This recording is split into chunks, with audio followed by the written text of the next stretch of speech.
हिमालय के जंगलों में टॉनी नाम की चिड़िया अपने पति कालू कौवे के साथ रहा करती थी। कालू बंटी तोते की चाय की दुकान पर बर्तन साफ करने का काम किया करता था। बंटी कालू को हमेशा परेशान करता था, ना तो उसको टाइम से तनख्वाह देता था और ना उसको अच्छे से बात करता था।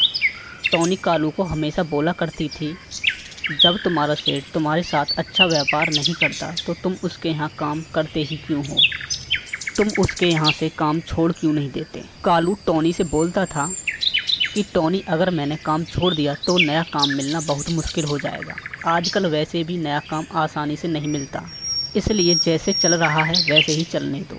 टॉनी भी कालू को कुछ नहीं बोलती थी। एक दिन सुबह से ही बारिश हो रही थी, जिस कारण कालू काम पर देरी से पहुंचा।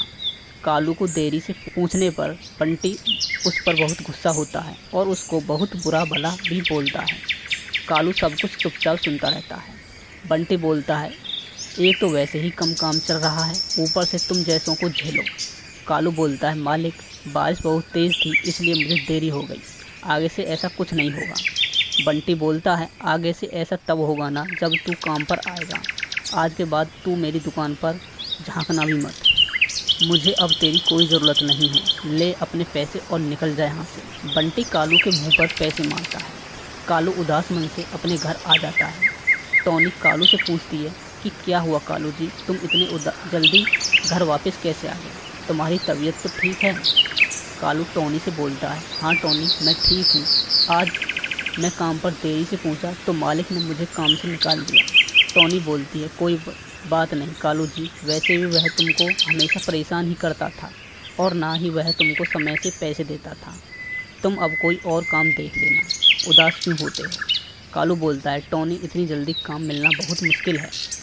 टॉनी बोलती है, कोई बात नहीं कालू जी, तुम अपना कोई काम ही खोल लेना। कालू बोलता है, टॉनी, मेरे पास तो कुछ भी नहीं है, बस एक खेत का छोटा सा टुकड़ा है जो मेरे दादाजी उसमें बैंगन की खेती किया करते थे, पर अब वह भी बंजर पड़ा हुआ है। दादाजी के बाद उसमें किसी ने खेती नहीं की। टॉनी बोलती है, तो कोई बात नहीं कालू जी, हम उसमें बैंगन की खेती करेंगे, हम उसको उपजाऊ बनाएंगे और खूब मेहनत करेंगे। कालू भी मान जाता है।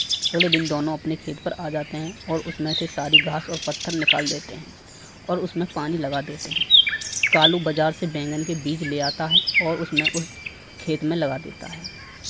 दोनों उसमें खूब मेहनत करते हैं। कुछ ही दिनों में उनकी मेहनत रंग लाती है और उनके खेत में बैंगन की फसल लहराने लगती है, जिससे को देखकर दोनों बहुत खुश होते हैं। कालू बैंगन तोड़कर बाजार में बेचने जाता है, जिससे उसके बैंगन हाथों हाथ बिक जाते हैं और उसको अच्छे पैसे भी मिलते हैं। अब दोनों खुशी खुशी रहने लगते हैं।